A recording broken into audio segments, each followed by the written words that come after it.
Before legendary college football coach Frosty Westering passed away, I had a chance to ask him some open-ended questions about coaching, and I treasure each of these conversations. Frosty, by the way, won several national championships and is the 9th winningest college football coach of all time. I wasn't mature enough to fully grasp what he was saying at the time, but during our conversations he kept coming back to one word: love. When the conversation turned to motivation, he lamented that most coaches use fear and incentives in a misguided effort to get the most out of their players. But Frosty told me that the key to motivation is love and caring, not put-downs, fear, and telling them to play harder.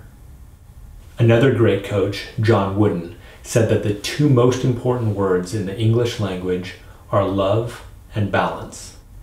John Wooden embodied these words, living a balanced life in which, even during his run of 10 national championships, he had a wife and 2 children at home who knew that they were the most important people in his life. John Wooden loved his family and he loved his players. Now, if love is one of the most important words, it's important that we understand what the word means. There are plenty of definitions of love in English dictionaries because the English language only has one word that means a lot of different things, whereas other languages have different words for different types of love. So let's look at 4 Greek words that translate to the English word love. First, phileo, or brotherly love, as in Philadelphia, or the city of brotherly love. Next, eros, as in erotic love, or sexual intimacy. Storge, as in motherly love, or the familial love that a parent might have for a child. And finally, agape, or unconditional love. So what type of love was Wooden talking about when he said that he loved his players and advised leaders to love their followers? It wasn't phileo because John Wooden believed that apartness is part of the job of leadership, and he wasn't just one of the guys with his players. But John Wooden did create a climate in which brotherly love thrived among his players. And it obviously wasn't eros. So John Wooden's love for his players was more like storge, or familial love. He treated his players like a father might treat his sons, firm but fair.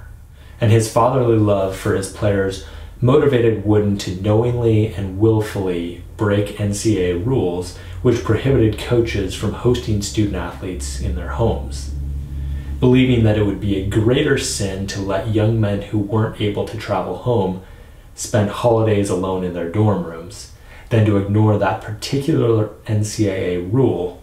So John and Nell Wooden would welcome players into their homes as if they were their own sons. But I don't think John Wooden's love for his players can be encapsulated by storge alone. To the extent that it was humanly possible, John Wooden loved his players unconditionally. Agape love. But remember that liking someone is different than loving someone. At the beginning of each season, John Wooden told his players that he will love them all the same, but he won't like them all the same. But this certainly doesn't mean that he gave his players equal playing time. In fact, he usually used a 7 or 8-man rotation, meaning that half his team almost never played meaningful minutes. But playing time was not based on how much he liked his players or how much his personality jived with theirs. He wanted what was best for each of his players, whether they were an All-American or a bench player. And as Thomas Aquinas said, agape means to will the good of another, even if they screw up, even if they make you angry, even if they don't love you back. Because there are no conditions on unconditional love. Another way to look at love is an approach suggested by Jim Tressel in his book, The Winner's Manual. Tressel differentiates between commitment and pleasure. We sometimes say things like, I love pizza, or I love my iPhone, or I love lamp. All we are really saying is that pizza or an iPhone or a lamp give us pleasure. But if a better or less expensive or more conveniently located pizza place opened, we would probably eat there instead. And when a new iPhone comes out, we would be happy to replace the phone that we loved. So we really don't have any sort of commitment to the pizza or to the iPhone.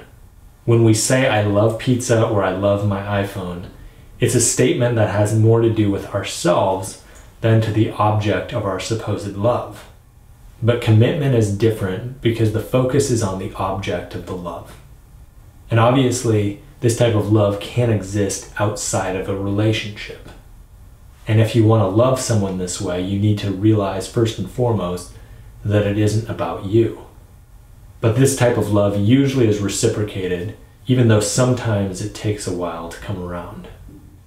This is how we all want to be loved. A few years ago, I interviewed several dozen children, asking them to describe their favorite coaches. And I transcribed everything they said word for word. And my advisor and I scoured the data for themes and selected names for each theme.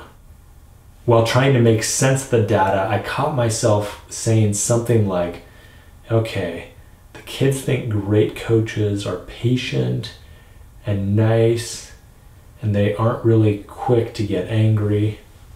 And this all sounded familiar. If you've been to a few weddings, there's a good chance that you've heard the so-called love chapter from the Bible. 1 Corinthians 13. Love is patient, love is kind, it does not envy, it does not boast, it is not proud, it is not rude, it keeps no records of wrong, and so on.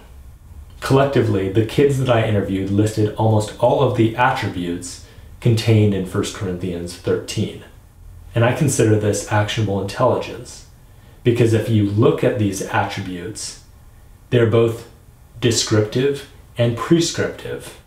So if you want to be a great coach, pay attention during the next wedding.